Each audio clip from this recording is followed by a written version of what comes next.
We don't want you here anymore. Leave, you lazy person who works from home, my sister said angrily, and even my parents agreed.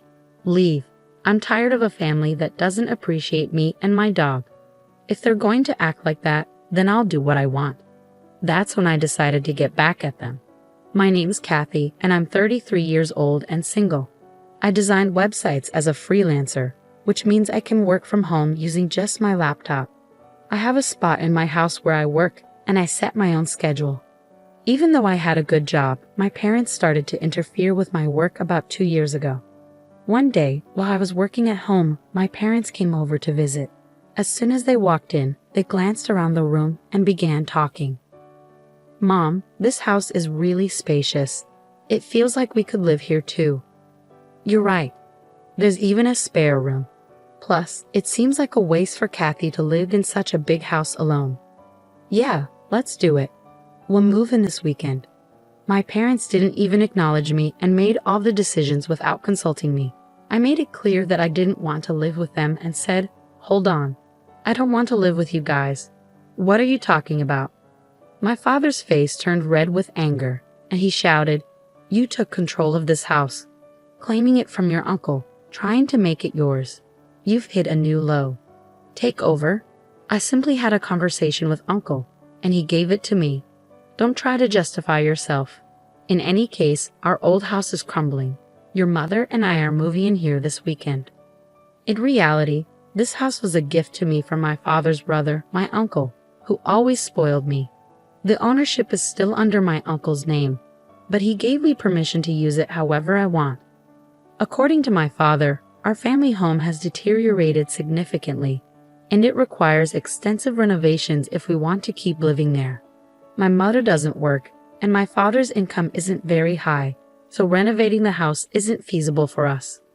That's why they targeted the house I inherited from my uncle. I wasn't happy about it, but my parents had made up their minds to sell their own house and said they had nowhere else to go. I couldn't leave them stranded, so I reluctantly agreed to live with them. But as soon as they moved in, my parents started making sarcastic remarks. "Hey Kathy, you're in your 30s already, right? Don't you think about settling down and getting married? I'm content with my job at the moment. If you keep saying things like that, you'll just push any potential suitors away. Why don't you take a cue from your sister?" Well, my sister's marriage isn't exactly perfect, is it? But for now, I'm okay with how things are. At that point, my mother, who had been listening, chimed in. "Hey, don't speak ill of your sister like that. Unlike you, she's married and has a job at a company, you know. I may not be married, but I'm doing just fine with my work too. You're always glued to your computer. Are you earning money through some sketchy methods?" Sketchy methods? I earn my living through honest work. There's no need to be concerned. How dare you talk back to your mother? You're nothing like your sister. That's how it went. My parents kept comparing me to my sister. Yes, she has a job at a company, but she's only a temporary worker in an office position. I don't mean to belittle temp jobs, but I certainly make more money than she does. I understand that my parents' generation may not fully understand the idea of working from home, but it was still painful to constantly feel underestimated. Then, one day, while I was preparing dinner instead of my usually idle parents, the doorbell rang unexpectedly. To my surprise, it was my sister Sandy carrying a lot of luggage. "Huh? Sandy, what's happening?"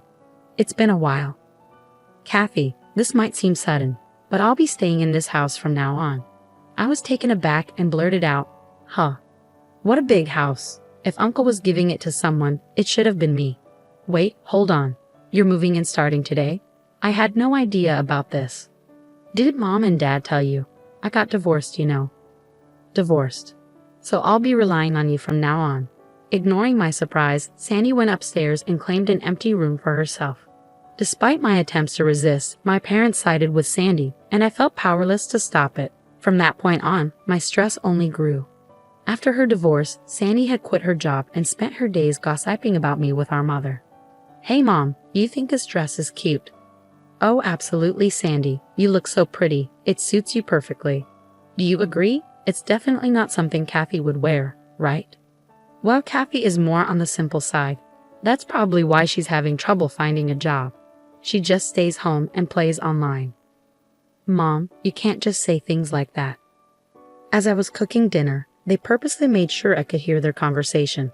I was itching to respond, but I knew that would just play into their hands.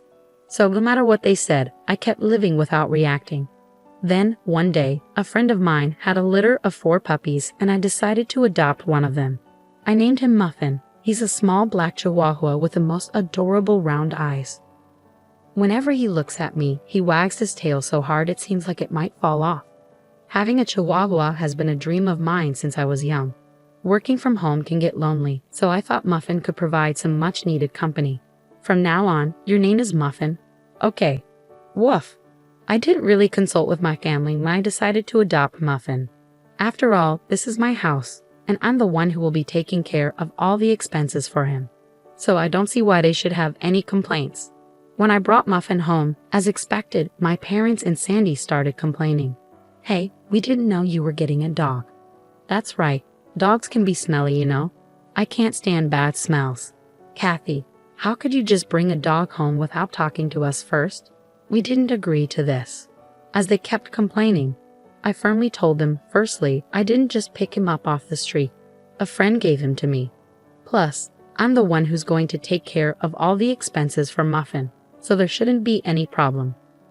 What I choose to have in my house is my business. If you have any complaints, you're welcome to leave. At first, they complained loudly, their faces red with anger.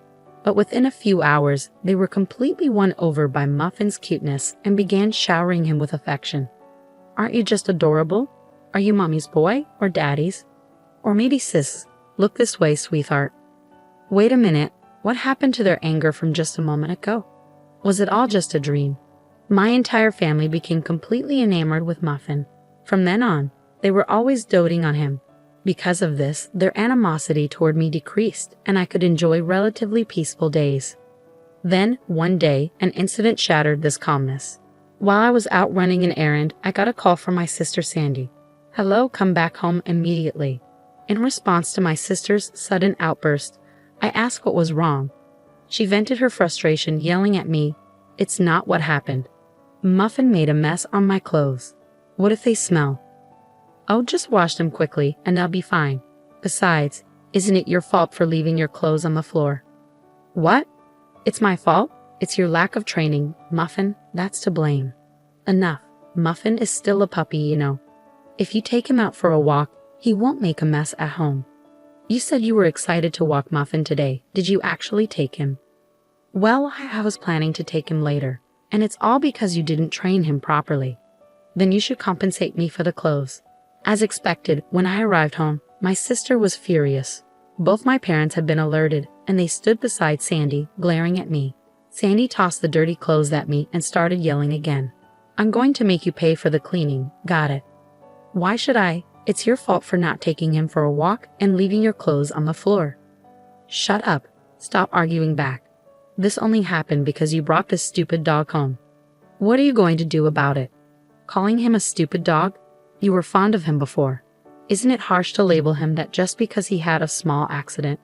It's your fault for not training him properly. Take responsibility. Why can't my family think beyond their own convenience? While I was appalled by my selfish sister, my parents interjected. Hey Kathy, shouldn't you at least apologize to Sandy first? That's correct. All of this chaos is because of that Muffin you brought home. Can both of you just stop already? Puppies are like babies. Can't you forgive them for making mistakes once in a while? Pathetic. This mess is all because of this dumb dog.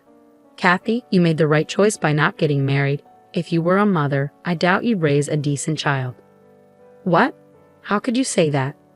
If you took him for walks properly and kept the house tidy, none of this would have happened. Finally, my sister raised her eyebrow and pointed at me, saying, I've had enough. I don't want you or this stupid dog here. Get out of this house. What? Didn't you hear what I said? I said, leave. We don't want a freeloader who works from home here. A freeloader who works from home? How can someone who's currently unemployed say such a thing? And who do they think is covering the household expenses? It's me. As I stood stunned by my sister's absurd remark, even my parents joined in. That's right, Kathy. Leave this house. Your presence only brings us bad luck. You're a jinx. All three of them kept insisting that I leave. In that moment, my anger boiled over. That's enough. I've had it. If this is how it's going to be, just wait and see. Fueled by a desire for revenge, I packed my belongings and left the house with Muffin. My sister's words only added to the tension. This is all because of you. If you had just done what I said, none of this would have happened. They still didn't grasp the severity of their situation, even though consequences awaited them. But I didn't care. Let them deal with it on their own. Hiding my smirk, I left the house with Muffin. As expected, a few days later, my sister called in a panic. "Kathy, please help. Something's wrong with the house." "What's going on with the house all of a sudden? We were given until the end of this month to leave." So what's the issue?" "What do you mean? What's the issue? Why are we being told to leave?" "Well, I've made the decision to sell the house." "What?" At my words, Sandy seemed to freeze, her voice trembling. She barely managed to speak. "What? What does that mean? You've decided to sell it. You don't have the authority." "Well, actually, I do. You see, that house became mine a month ago." "What?" "Yes, I officially inherited the house from my uncle. And yes, the title is in my name." It's no wonder Sandy was shocked. I hadn't mentioned this to anyone. You're joking, right? Even if Uncle transferred the title to you, you can't just sell it like that." I was concerned too, but right after you told me to leave, I spoke with Uncle. He confirmed that the house is now yours, Kathy. He said, "Do whatever you want. You should get away from that awful family as soon as you can." "What? That can't be." Whether they had been listening to my conversation with Sandy on speakerphone or not, my parents began to protest. "Kathy, stop this nonsense. We have nowhere else to go if we leave this house." "That's correct. It's unthinkable to treat your own family like this. If you're a good daughter, show some respect to your parents." "Respect?" I questioned them quietly. "What are you talking about? You've always favored Sandy over me. Who do you think has been supporting your lives for the past few years? You all had nowhere to go, so I reluctantly let you move in with me." With an unusually firm tone, my parents were left speechless. Without waiting for a response, I continued. "Who treated me and Muffin like burdens and kicked us out? It was all of you, wasn't it? Trying to find happiness by forcing out the original resident is shameless. You people belong in hell." At my outburst, my father pleaded, "Please help us. We're sorry." "I don't care. Figure it out on your own, you fools." With that, I hung up the phone with a loud click. Then, I blocked every family member's contacts. Seeing me raise my voice, Muffin looked up at me with a worried bark. "I'm sorry, Muffin, for shouting. It's okay now. I'll protect you. I'm really glad I could rescue you from that family that treated you so poorly." Later on, it seems my parents and sister were forced to leave the house at the last minute despite their desperate attempts to cling to it. With my father's meager income and my unemployed mother and sister, it's unlikely they can lead a decent life. Rumor has it that my sister is constantly being pressured by my parents to find a job. Their family dynamics seem to be deteriorating by the day. Although I have no interest in how they're doing, it's clear that their living situation has worsened since I left. It's a classic case of getting what they deserve. They brought it upon themselves. Meanwhile, I'm enjoying my days filled with joy with my beloved dog in a new pet-friendly apartment. I can work whenever I please, and there's no one to complain about it anymore. I can use my earnings solely for myself and my dog. I'm incredibly content with my life now. Muffin, let's head to the dog park today. Woof. Muffin seems more lively. Maybe it's because that noisy family is gone. From now on, I want to protect Muffin for the rest of our lives and lead a peaceful existence.